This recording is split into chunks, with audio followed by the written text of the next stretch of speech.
Hi, welcome to Salty Talk Wednesdays. This is a new space that I have created for over 60 women to talk about topics that affect our lives, how we can thrive and write that next chapter in our life. And so today I am going to be talking all about what happens when you outgrow your old self and where does that leave us, and how nurturing our inner little girl may be the answer.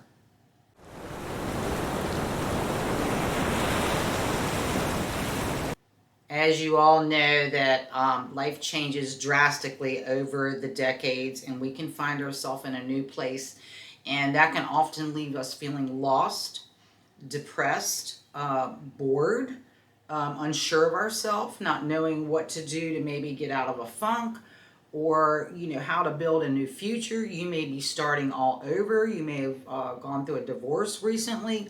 Whatever that is for you in your life, I truly believe that, life is a battlefield. And as we live in this battlefield, we get scars, we get wounds. And then I watch this YouTuber pretty regularly just because her content, I just really love it. But she used this analogy that I'm going to borrow from her because I just thought it was a beautiful, beautiful analogy. She talked about how, when we're children, we sort of, we have this beautiful, beautiful, lustrous shell. And as we get tossed in the sea of life, it picks up all these barnacles, it gets scars on its shell, it gets full of sand and it gets dirty. And she talked about how her grandmother was an avid shell collector who would go out to the sound, to the sea, collect shells. And you really couldn't tell what they were. They were so covered with junk.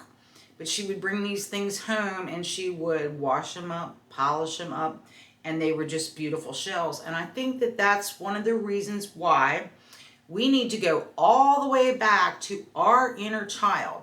It tells us a lot about who we are at our core. And I think that's a great place to start when you do need a new start. You need to redefine, this chapter in your life, or what you're going to do next, or what your next move is. So that's what we're going to be covering here today. And I've got notes here, so I might be popping on my glasses, or there might be some dead air time because I'm trying to remember what I want to say. But let me do that now. Oh, that's what I wanted to say. The fact that we do have, barnacles and, rough spots and rough edges, we still need to celebrate that little girl in us, she found a way to survive that battlefield. She found a way to tumble around in that rough sea. And it is natural to get those sharp edges, to get those scars. And, we're always so busy in different phases of our life that a lot of times we don't take the time to really look at where we're at, the things that have hurt us. And I am not a person who is into total navel gazing. I don't think that, I think that has some benefits if you're trying to figure out maybe what a core issue is for you. But I don't think that we should play victim. I don't think that we should live in that mentality. I think that the purpose, or what I would like the purpose of this little exercise for you to be, is to get some clarity on what you bring to the table now at this time in your life. So I wanted to talk about that. And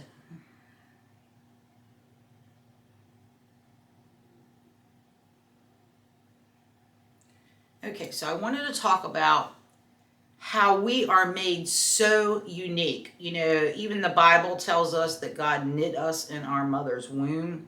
And we come out of the gate with our own personalities.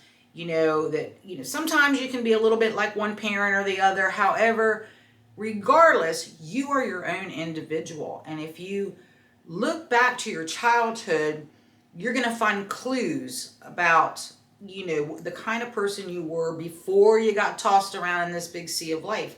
So I'm going to share with you some examples of how you can kind of find that, think about things. And, this isn't something that has to be long and involved, but, I would take a morning when you're sitting there alone with your coffee and just kind of think about some of these issues. And because I really believe that if you just do these little exercises and think about things, it will help you get a new direction. So when I was thinking back when I was a child, of course, everything you think about back at your childhood does not have to be negative, or what people said about us was negative. But I am going to share with you both the negative and positive things so that we can think about how we were at our core when we were a young child. And I remember that I got the nickname by my mother and father, and ultimately my grandparents. They used to call me Lucy, and it wasn't in a good way. You know, if you've ever watched Peanuts, you know, Schultz's Peanuts, Lucy was the character on there that was just bossy and large and in charge. And so, for whatever reason, you know, my parents started calling me Lucy because I had this big bossy streak in me. And I can remember being punished one time. I'll tell you that story. I had a cousin who I was very close with. I loved her dearly. But she was about not quite 2 years younger than me. And she was over the house for the day, the weekend. I don't remember. I don't remember what we were playing or exactly what we were doing. But all of a sudden my mom showed up out of, like, to me, nowhere. But she had been listening to our play. And she pulled me aside and she said, "You are going to your room and you're not coming out for at least an hour. The way you are bossing your cousin around is unacceptable." So I felt like my mom needed to, like, give me that check, you know, like, hey, it's one thing to run the show, but sometimes you're taking it a little bit too far. And I guess in her own way, that was her way of, you know, getting through to me about my bossiness. So, and I remember just sitting in my room being absolutely miserable and feeling so bad because I wanted to play with my cousin. We were having a good time, or at least I was having a good time. But I look back on that now and I think, wow, you know what that had to do with? There was a quality in me that I was extremely confident in my ideas and how I thought things should be done. And I wanted to tell everybody else, hey, do it like this. This is the right way to do it. So there was this confidence that I was exuding at that time in my life.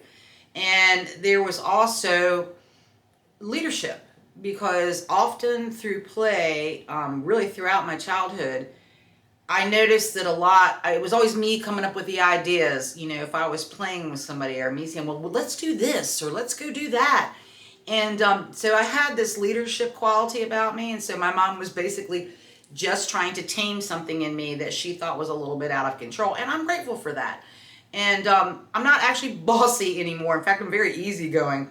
However, you know, I do have that tendency to think that my ideas and the way to do things that's the best way to do it.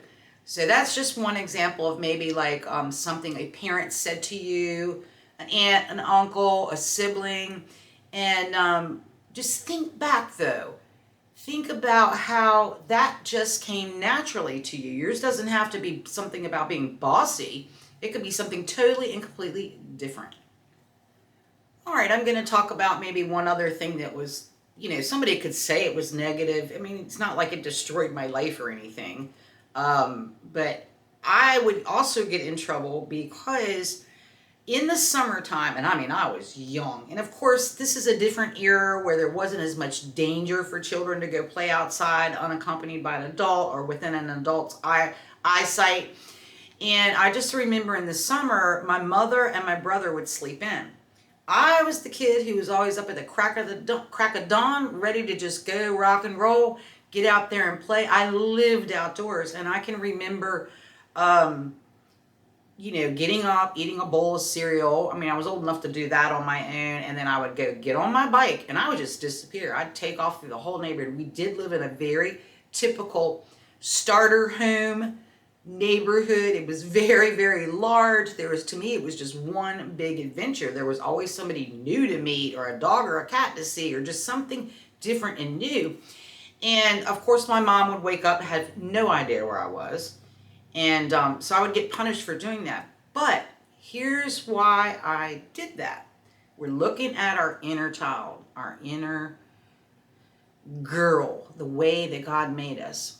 I was filled with curiosity. I was filled with a sense of adventure. I was not a child who you could entertain, even if they had things on television at that time that you could watch. Because, we had very few children's shows, usually just on Saturday morning, and then we were always outside playing. Had they had them, though, I wouldn't have been entertained by it. It just I was so curious. So when I think back on that, I can say that I used that ability in me to, do brave things sometimes because I was always curious. And to me, if I had to, you know, not take an opportunity because I wanted to feel safe, that was really a hard thing for me. It was a hard thing for me to, I'd get restless, or I would just, want that. I always wanted to rise to the challenge. And so both of these so-called negative character traits of me were actually very positive for me. When we go back to where I said, I was bossy or being the leader, I always got promoted in my jobs. And I was not seeking promotions. Like, I never had any sort of desire to manage other people. In fact, I really disliked managing other people. But I would always seem to get promoted into these positions. And then, as far as like the whole adventurous thing goes, of course I got punished for that. And of course I've made missteps in my life because I jumped ahead of God. I jumped ahead of a plan, or I didn't think something out thoroughly. But that is what has made me me. I rise to the challenge and I try to make it work. And that is a quality that a lot of people do not have. So whatever, these negative, I'm not talking about maybe devastating things people told about you, but just the little things that you remember, or how you remember as being a child. These can really give us a clue to, what we need to celebrate in ourselves, and something maybe we need to pay more attention to, because we are in this pivot point. We are in this point where we need to write that next chapter. We need to move on. We need to get out of a rut. So think about that for a moment before we get to this next example. Okay, in this next example, I wanted to talk about something that, I hadn't thought about this in years. But I remember as a girl, I could not wait for the Sonny and Cher show to come on. I adored Cher. I mean, when she came on that screen, I was locked in. And like I said, I was a fidgety kid. I could never sit and watch media. I adored her. Her outfits, her long black hair, the way she would flip that, and these beautiful skimpy gowns with the, the sequins, and just these beautiful designs that she wore. I was captivated by her. And I also remember being about 10 years old, and I don't know if any of you out there remember this. Please leave me a comment, because I just remember loving wearing, they were all over the place. I don't know what year it was. It was definitely the 70s. They called them Sizzler dresses, where it would have a zipper that would go all the way up, and you could, pull the zipper all the way down if you wanted to, of course. And they came in all these like mod fun 60s, 70s patterns. And they weren't, I don't think they were a mini dress. They might have been, but I mean, they were cut shorter if they weren't a mini. And I adored those dresses. I wanted one so bad, and my aunt, I remember, finally bought me one, and I just could not get enough of that.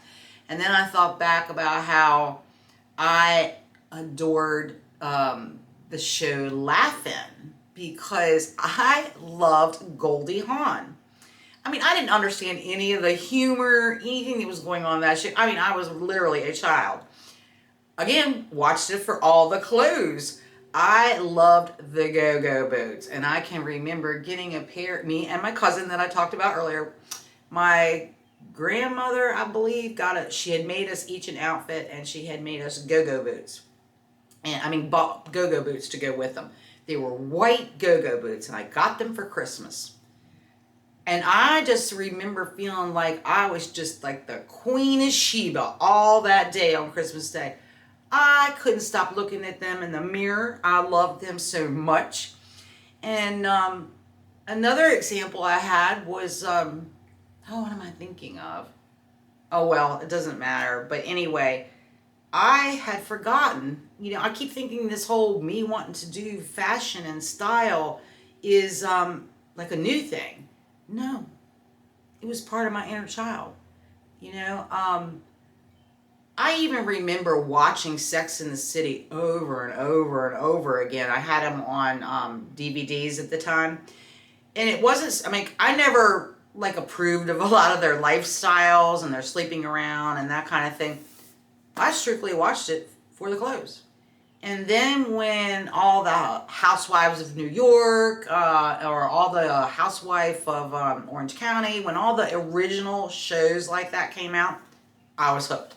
Again, I didn't care for the drama and the cattiness, but I showed up for the clothes. So it's not a new thing, but it's something that I, in this era of my life, decided I wanted to tap into. And I know that I love the big drama in dressing. I love the big clothes, and I've been too afraid to wear them.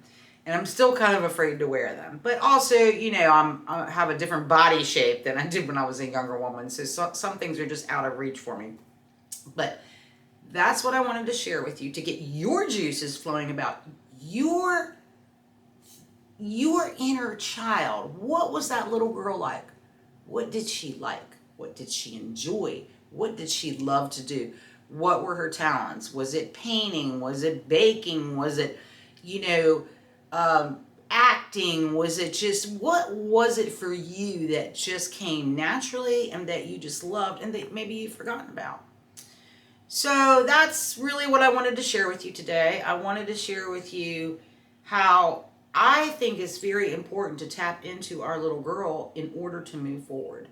It's a very sad statistic that women over 60 and above, next to their number one health issue next to a stroke, is depression.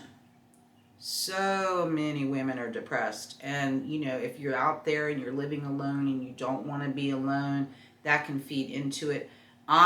Because I have that independent spirit and always have, I have a very rich inner mind. I am very much an introvert. I am always thinking about something. So I'm always interested in something. So I really don't have very many periods of loneliness. And I have found that when I do have a period of loneliness, I just stop, reach out to people, talk to people, maybe set a lunch date, maybe do this, maybe do that, and just reconnect a little bit socially.